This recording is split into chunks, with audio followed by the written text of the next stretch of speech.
Good afternoon. My name is Gulnaz Somji, and I am a member of Aga Khan Education Board, United Arab Emirates Special Projects Team. Welcome to the AKEB UAE's Special Speaker Series, providing education through inspiration. The Special Speaker Series aims to empower us to think out of the box by providing tools to help become well-rounded individuals and shed light on skills, abilities, and attitudes, mindsets that will assist us throughout our lives. AKEB's Special Projects team has enlisted exceptional global speakers who are experts in their respective fields and can serve as role models. During our 5-part series over 10 weeks, our topics have built towards 360-degree development. The speakers addressed different topics focused on personal development and engaged in a moderated discussion to underscore the value of shared information and insights. Nadia currently serves as Chief of Staff to Her Excellency Reem Al Hashimi. Within her mandate, Nadia stewards the design and development of the Expo 2020 Dubai's program for people and planet, including the business track. Nadia began her career working in the European Commission in the External Relations Directorate General, moving to the European Parliament with the European Liberal Group in Economic and Monetary Affairs and Justice and Home Affairs Committees under the mandate of the Member for London, Baroness Sarah Ludford. In a subsequent role, Nadia secured the first political agreement between the European Commission and a non-governmental organization, the Aga Khan Development Network, in January 2007. She has over 19 years of experience in government and international affairs and is a graduate of University College London and the London School of Economics. Today, Nadia will focus on external validation. In addition, she will tell us how we can engage with Expo 2020 Dubai. Now over to you, Nadia. Thank you very much, Gulnaz. Good afternoon, everybody. Yali Madad.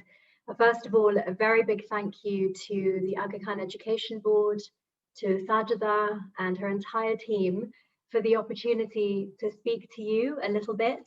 I'm not sure how enlightening this will be, but it will definitely be a sort of a summary of the experiences that I've had. And I really hope that as I share some of that, that may provoke some questions and a conversation through the course of the next half an hour or so that we have together. But a very big thank you to everybody in the audience for joining today. And so as Gulnaz and the team outlined, there are really 2 parts to this time that we'll be spending together. The first is on the theme that I have been tasked to talk about on external validation. And I think as that relates to leadership, and also I think as it relates to the second part of this discussion, which is on Expo 2020 Dubai. And I could speak for a long time about the incredible project that is. And particularly, I have been asked to speak about how the youth of the UAE and the region, the GCC region, can get involved. So if I can really just begin by looking at how, or talking a little bit about how I've begun to think about addressing the question of external validation. And this is a subject that I don't think is only relevant to the youth of our community and of our Jamaat, but I think it's relevant to absolutely every single one of us. External validation, and I think I could start by saying I don't think it's necessarily a bad thing.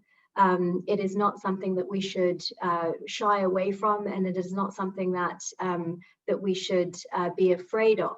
But I think what's very important to sort of recognize at the very start of this is that we all begin life really with this inherent reliance on external validation, because that's the only way that we know, and that's the only way that we learn, and that's the only way that we're taught. As sort of children, we rely on this idea of external validation to really learn appropriate behavior. And I think then as adults, it also becomes part of how we interact with each other, and as we build tribes together. External validation is really part and parcel of who we are as people. But because I believe it's something that it begins to be something that's so fundamental for all of us as we begin our journey in this world, I want to start by really talking about parenting. And I do that also because I'm a parent and I'm more preoccupied about my daughter than I am about myself. And so everything really begins to be framed. And I know that there are some parents in the audience too. And I think that it's very sort of important to begin with this idea of parenting with love, and parenting with logic really is central to raising individuals with good self-esteem or good self-concept, as opposed to bad self-concept. And I think we could probably very easily recognize colleagues, friends, school children in the school environment, in our youth environment, where those individuals either have a very poor self-concept or a very good one. Perhaps poor being described as not having sort of that self-confidence, perhaps a little withdrawn, perhaps a little argumentative, and a good self sort of concept, this idea of really having good self-esteem, really having responsibility as a natural course of action in absolutely everything you do, with that sort of level of confidence that comes along with it. So I think the question, around how we begin to build all of this really stems from how we are framed and the environment that we live in, and how we're taught and how we're almost parented in that sense. I think it's also, very important to recognize that over a course of time, you begin to believe, or you begin to take on characteristics of the environment around you. And that's also something that I'll speak about in terms of my own experience a little bit later. There's a fantastic book that I was rereading to prepare for this, which is called Parenting with Love and Logic, Teaching Children Responsibility. It's by a psychiatrist called Foster Cline. And I can, send the name out or just sort of wave it around. I have it on my desk at the end of this.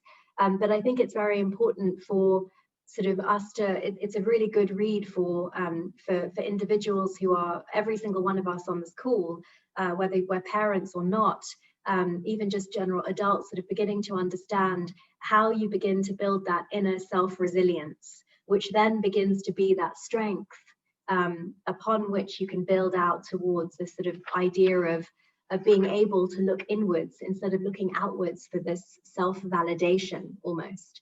And what Foster Cline in this book talk about really is this three-legged approach, and I'll describe these legs.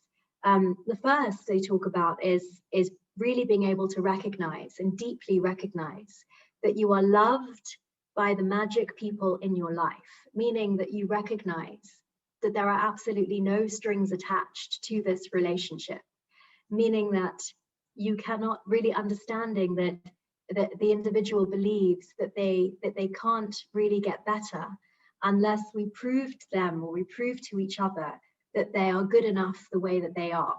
And this is a really fundamental component of what it means to build that platform upon which that inner resilience and that inner strength can grow.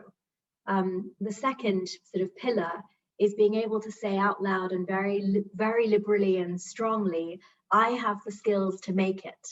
And creating an empowering environment around the individuals that we're raising, or our children or our youth more broadly, really talking about communicating this idea that there is love and there is acceptance regardless of what happens in a situation, and really sort of creating, like I said, this empowering and enabling environment that really gives people the feeling that they have the skills to make it. There's nothing more liberating really than that. And then the third leg that this book talks about is being able to say out loud, I am capable of taking control of my own life. And it's really interesting that my daughter is only almost 4, and I say to her things like, use the bathroom before we leave the house, or you can't be hungry, we just ate. And these ideas that then she comes back to me on, and she's only 4 years old, and she says things like, yes, mummy, I know, mummy, don't tell me, mummy. And I recognize in that moment that I should be reframing perhaps the way that I speak to her, reframing the language that I should be using to really create the space for her to make those decisions and for her to be able to sort of guide me, as opposed to me being this sort of overbearing role in her life.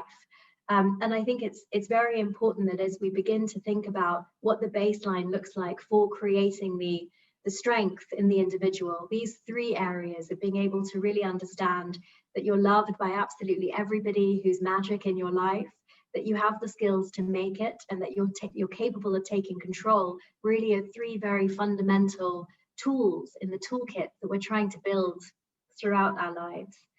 So, I mean, I go back to this again by really saying that I don't think that this idea of self-validation or emotional validation is a bad thing. We all start with it. We rely on it to really understand and what that appropriate behavior is as adolescents and as youth. And as adults, we're also very familiar with constantly self-validating. And I don't think that this is only really exclusive to youth.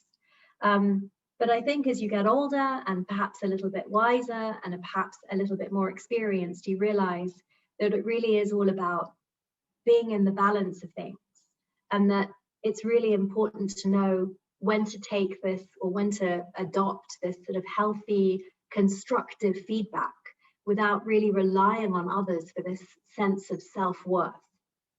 So how on earth do we get there?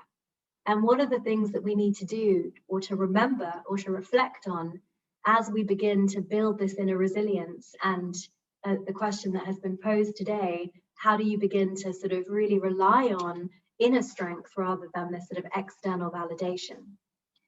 And I think, first of all, and I have a long list and I'll just sort of go through each one, but it doesn't necessarily mean that this is the magic bullet list, but I'll start by saying, I think personally, it's very important to know yourself, and not to necessarily take on all of those other elements that society perhaps forces on you, or that society perhaps expects of you. Expectation is also it's a whole other discussion point. But the idea of knowing yourself. So I don't know how this happened, and I don't know, what the trigger was that allowed me to get to the point where I was very comfortable being able to stand up and say, this is the degree I want to do, or this is the path I'm going to go down. And it's okay that it's a little vague, and it's okay that I don't really have a plan, because there was something in me that was really very committed to doing what I wanted to do because I was good at it, and not doing what I didn't want to do because I wasn't good at it. So just being very clear and connected and self-aware about the things that really empower you and make you a better version of yourself. And so really knowing yourself and really sort of having that mindfulness, I think, is really very important. And nurturing that mindfulness from a really, really young age, not being lost in these other identities that you're struggling to perhaps find yourself in, and really beginning to sort of really sort of centralize and sort of create this internal gravity, which can really help build out your spine and build out really the choices that you make in life. I think the second thing that is really important, and it should be part of every single one of us, our toolkit, is to have self-compassion. I mean, I remember when I was getting my A-level results, and I was sort of walking down memory lane thinking about these as I was preparing for today. And I remember the day I got my A-level results, and my long-suffering mother sitting on the steps of our house, crying my eyes out before I got the results, and apologizing to my long-suffering mother for what will invariably and inevitably be a disastrous set of A-level results, because I wasn't good enough, or because if I didn't get 3 A's, what does that mean? Would my life be over?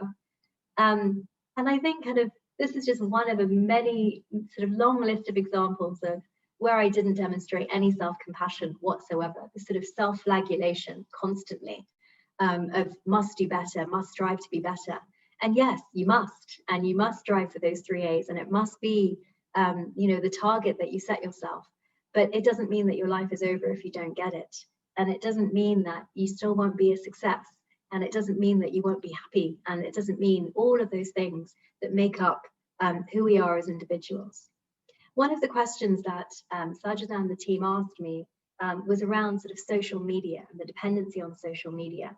So when I was sort of going through thinking about this, what became very apparent to me, and this is the sort of the third of the list in my toolkit, is take a social media break. I'm not even on social media. I mean, I kind of am, but maybe I post something or like something that's something else about what someone else has done, or it's all work related, but I don't get involved. I don't participate. I'm just not on it. And that also enables me to be in a space where I'm not asking for validation. I'm not putting myself out there to ask for it because it's not necessary. And so if you get to a point where, and I'd love to sort of have a conversation with anyone that's got questions, but if you get to the point where it's a dependency or it's feeding this need, just switch it off. And you'll see how easily you're able to extract yourself from that sort of negative cycle. The next thing I wrote down in this list was, and this really goes back to me being a parent and many parents who are in the audience, to really see yourself, and I think also this applies to the youth that are watching, see yourself as the parent to the child version of you. And I think therein there's a gentleness, there's an understanding, there's a sort of sense of what I was talking about in terms of having self-compassion, because if you're not going to automatically be self-compassionate, if you were to put yourself in your parents' shoes or in others' shoes who cares tremendously about you, you would automatically sort of espouse those more nurturing, tolerant, accepting, wise characteristics. And I think those are also very important, as you don't sort of get too consumed by your own troubles and trials and tribulations and the situation that you find yourself in society. Whether this is related to the question that was asked to me about social media, or whether it's related to questions that you're asking yourselves about your career and about where you go and what decisions you make. All of this, I think, if it's sort of empowering if you're able to step out of yourself a little bit and see yourself as somebody in the same shoes as somebody who really cares tremendously for you. I think a fundamental question that we should all be asking ourselves every single day is, well, what do I need right now? What do I need right now? And not in a selfish way. When I say this, I mean, and I'm sort of going down, sort of reflecting my experiences in my sort of limited experiences in life, and really thinking about the moments where I actually did do something for myself. There was a moment at some point in my sort of youth, I don't know, I was 21 maybe, and I booked a flight, said goodbye to all of my friends, and I decided I was moving to Moscow to learn Russian. And crazy. And it had no sort of correlation with anything that was really relevant, and it was sort of this big decisive move, and it was because of a number of different reasons. And the night before I was supposed to get on a plane, I just changed my mind. It didn't feel right. It was not the right decision, and I didn't go to Moscow. But then a week later, I had been job hunting for 3 months. I hadn't found a job, etc. It was just after I had graduated from my master's degree.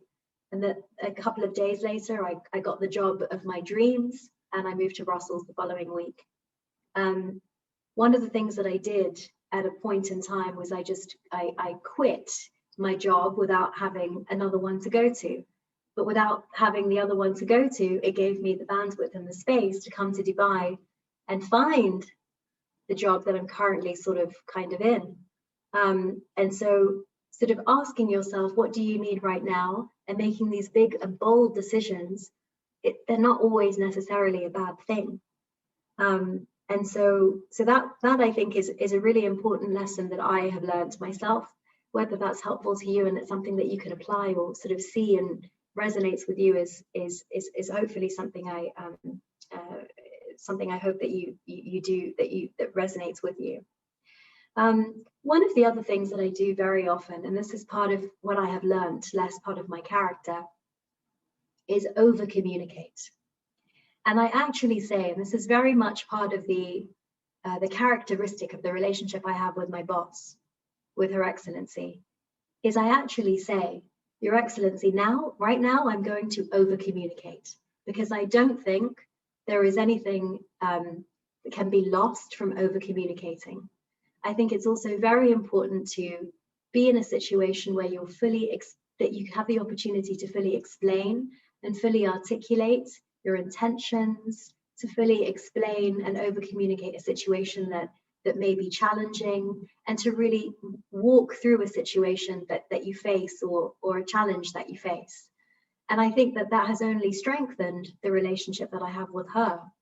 And so all of these sort of skills or tools in your toolkit begins to really strengthen who you are, strengthen your faith in yourself, strengthen your faith in your abilities, because with all of the combinations of things that I have laid out, at least in my experience, have really helped me to build this inner spine and this inner resilience. Her Excellency calls me the Iron Lady, because nothing is a problem. I think one of the other questions that has been asked to me to answer is, what is your greatest challenge? And I keep going back to the fact that I think challenge is a mindset. Of course, there are so many challenges every single day, but it's just the way that you embrace the problem, and it's the way that you see the challenge, and how do you then turn those challenges into opportunities? And I think that's also not something that you can necessarily apply in every situation, but if you just begin to think or reframe your perspective on how you think about these big challenges that face you, and break them down using a breadth of toolkit that is available to you just by how you think about it, I think is really important. So I just want to talk a little bit about, beyond that sort of toolkit, what I have been able to avail and achieve, not through my own means, but by virtue of the experiences that I've had. So I would encourage you all, and this is really, really, really important. I mean, this is not just to the youth in the audience, it's to absolutely all of us. I would encourage us to all think about who our, and I use the word sort of mentor quite broadly, but who find the person who empowers you. Find the person who believes in you. Find the person who's going to open the door and give you those opportunities, because it's not only ever going to be you that gets you from A to Z. It's going to be all of the people that enable you to get there. I mean, you never hear an Oscar winner, not thank every single person who they've ever met, be the reason why that they are there today. I mean, there's a system around you that enables you, and I have found, perhaps a little bit later in my career, a mentor in my current boss, who is someone I really sort of look up to by virtue of the way that she works, by virtue of her intellect, by virtue of her kindness, by virtue of her leadership, and the way in which she manages all of the different balls that she's got in the air is absolutely astonishing. She's a gladiator, and I'm not a gladiator, but I learn from her, and she props me up, and she helps me along in a way that no one else does in that professional setting. And so I would really deeply encourage every single one of you who are embarking on this journey specifically to find that individual and to nurture that relationship and invest in that relationship. That's really, really important. Another sort of component of all of this, and there's no easy way or way to shy away from this, is sheer hard work. There is no sort of silver bullet on this one. To become a better version of yourself, to know yourself better, to have self-compassion, to be mindful, to be successful, to be the best of version of yourself, or across every or any initiative or job or experience that you're going through, takes hard work and it takes the effort. I get up every single morning and it's a rat race until I go to bed at night, but it's a constant learning curve and it's constantly investing in working to excellence and making sure that everything that I do with the same passion and dedication and commitment, because otherwise what's the point in doing it?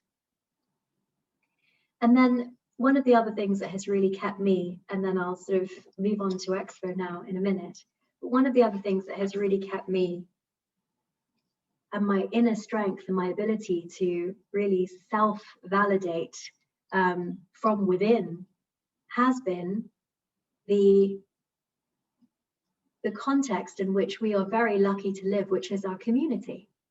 And it's our ethics and our values and our principles, our family values.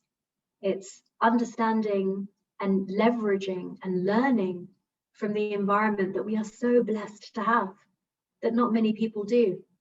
And so I know that everybody on this call has that same commitment, has that same degree of affection, has that same degree of recognition. But that's something that's really helped me stay sort of almost on the straight and narrow in that sense. So I think what I have been asked to do is to talk a little bit about Expo. And so I will do that now. And then I think we can go to questions around anything that may have triggered some interest in the first half of the presentation. So, so Expo 2020 Dubai is probably going to be, given the news of the recent news of the Olympics, it's probably going to be the first global mega event post-COVID. And it happens in Dubai from the 1st of October of 2021, inshallah, to the 31st of March 2022. So it's a 6-month period. And we have been planning Expo 2020 Dubai for many, many years. It was due to open, as its name suggests, in 2020, but we were postponed obviously because of COVID. And, you know, the COVID challenge was enormous, especially since no one was able to fly into the UAE. And because of lockdown around the world, we were heavily invested in the construction and the finishing the building of every single country's pavilion in the World Expo Site. And that was sort of a huge undertaking that we had to do through the COVID year. But was also very challenging was maintaining that sort of degree of commitment from the international community to participate. And we had to go through this wave of confirmations of countries that they wanted to remain and they wanted to still participate. And thankfully, we have the entire world still committed to coming. And so what we have managed to achieve over the course of the last year is the completion of the entire Expo site, which if you think about in terms of scale, is twice the size of Monaco. So it is a 4 square kilometer site. It's huge. And every single country is represented. All of our construction is complete. And we are now really beginning to see the final sort of edits of what our events and entertainment program is going to look like, of what our headline talent program is going to look like, of what our program for people and planet is going to be. And that's really my job. My job is to bring to life the entire Expo program that is related, we've called it the program for people and planet. And the reason why it's called the program for people and planet is because I think post-COVID, there has never been a more opportune moment or a more relevant moment in all of our lives where we have been more aware of how connected we are to each other. That somebody in China can begin this zoonotical disease, can start in one part of the world and can transmit so rapidly across every single community and population around the world.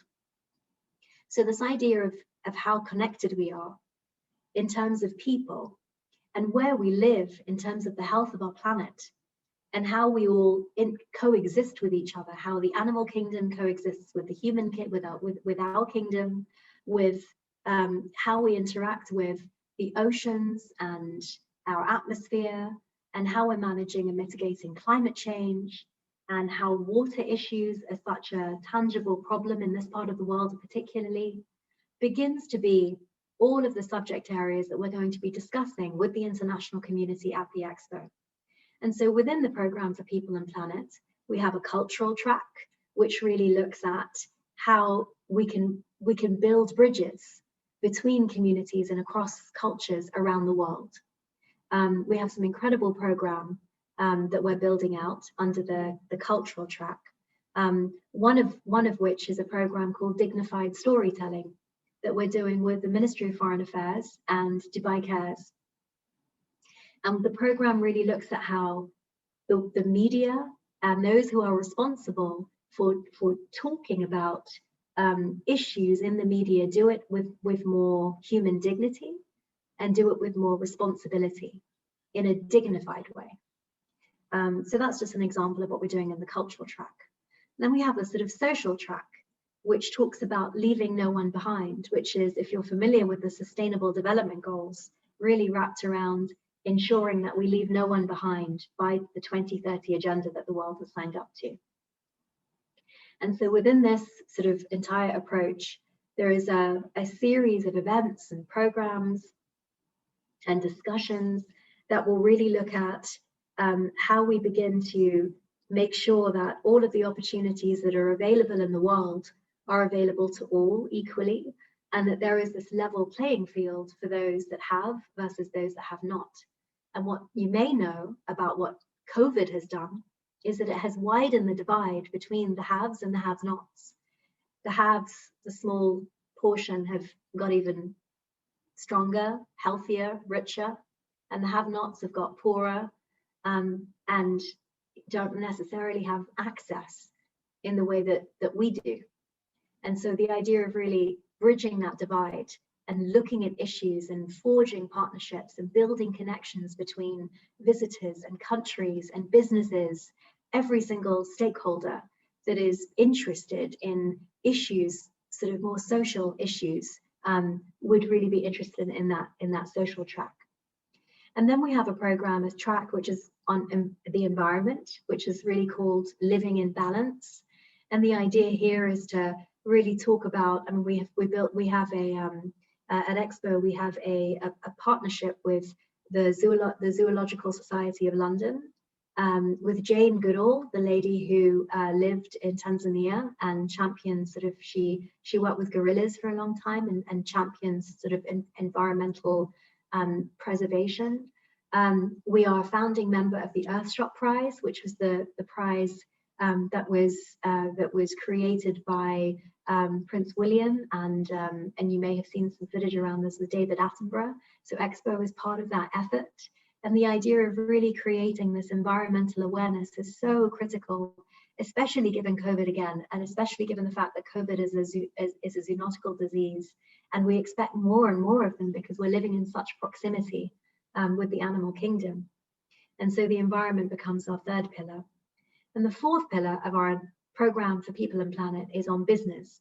And so the business track, which is called Thriving Together, looks at ways in which we can generate business opportunities across all of these different themes that I touched on, and really drive more value for the UAE, but also for the participating nations that will be bringing all of their business delegations to the Expo every single day for 6 months.